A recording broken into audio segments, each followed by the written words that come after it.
Ja, mannen kunnen soms knap lastig zijn. We kunnen bij ons op kantoor wel even bellen. We kunnen meneer Romanski niet zo lang laten wachten. Is dit echt zelf? Wauw. Ja, dat durft hij zelf niet zomaar iemand aanspreken op straat voor een rol. Moet ik altijd voor hem doen. Let's have lunch in the Sheraton Premiere. Yeah. See you, Jack. Bye. Hi. Hi. Ja, wat hier maar schuiven. Het geld is alles te koop. Wie is dat? Heb je zijn laatste film niet gezien? Apollo Romanski. Staat net in de nieuwe story. Hoe heet dat kring ook alweer? Wacht, ik zal eens kijken. Hier. Apollo ontdekt nieuwe actrice. Zegt hij, ik lust er wel pap van. Wauw.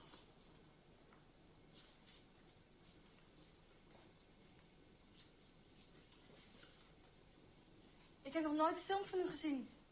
Oh, nee? Die draaien bij ons niet. Die zijn allemaal boven de 16. Ik ben net 16 geworden, gisteren. Ah, dat gaan we samen vieren. Ik maak tegenwoordig alleen nog maar grote films. En minstens boven de $10 miljoen, anders kom ik er mijn bed niet meer vooruit. Mijn paradepaardje. Cheers. Lekker, priklimonade.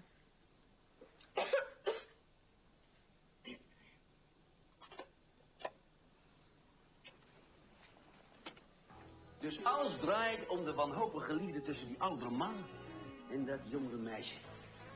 Aan het eind van de film is uiteraard het hele gezin van die man dat er verdorven is. Echt?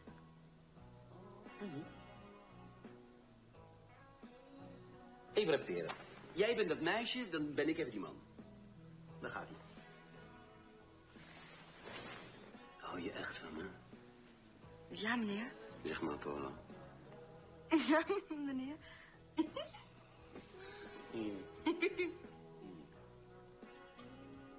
Apollo.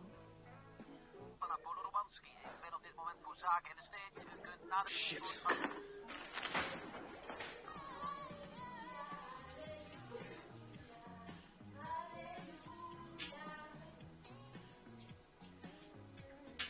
Oh, vergeten.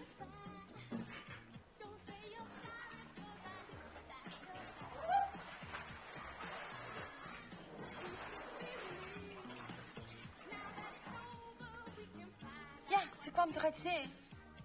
Hoe staat die? Jij bent geknipt voor die rol. Kijk, hier is je tekst. Jij gaat hier zitten en dan kom ik... Wat is dat? De zonnebank. Wil je eronder? Ga je gang. Oh ja, als het meisje uit zee komt, dan gaat ze in de zon liggen. Moet ik je even insmeren, anders dan verbrand je. Goede meisje. En ik spreek met deze gedupeerde mensen. Ik wil aan u vragen, hoe lang denkt u dat dit drama nog gaat duren? Wij hopen natuurlijk heel kort. Maar er zijn helaas gevallen bekend dat het een aantal weken, soms een aantal maanden... Maar nogmaals, wij hopen natuurlijk dat ze zo snel mogelijk weer bij ons terug is.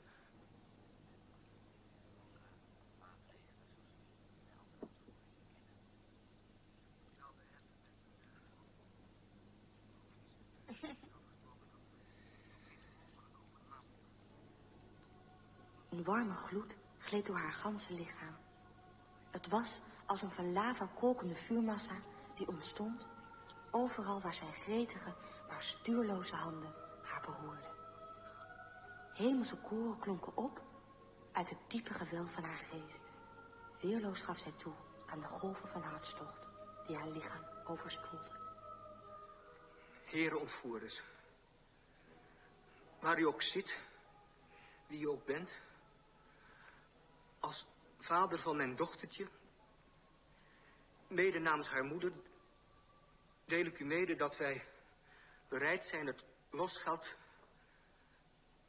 dat u ons zal vragen te geven, waar mij dat als bankdirecteur maar mogelijk is.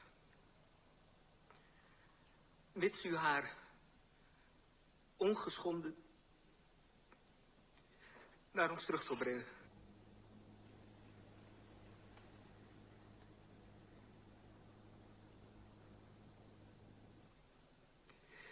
Ze is ons enigste kind. Ze is ons enige kind. Belt u ons zo spoedig mogelijk. Ze is nog maar een kind. Zijn zachte handen gleden aarzelend omlaag, alsof ze zich afvroegen of dit verboden terrein was. Welke goddelijke verrukking. God sta ons bij.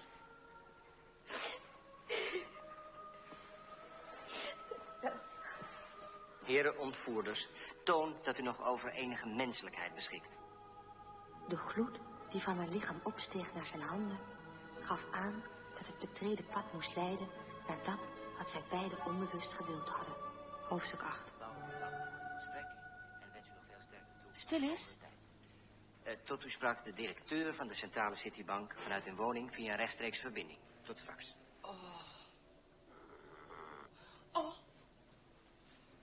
Mag ik even bellen? Meneer, wat is het adres hier? Lincoln Dreef 6. Oké. Hey, pap, het adres waar ik nu zit is...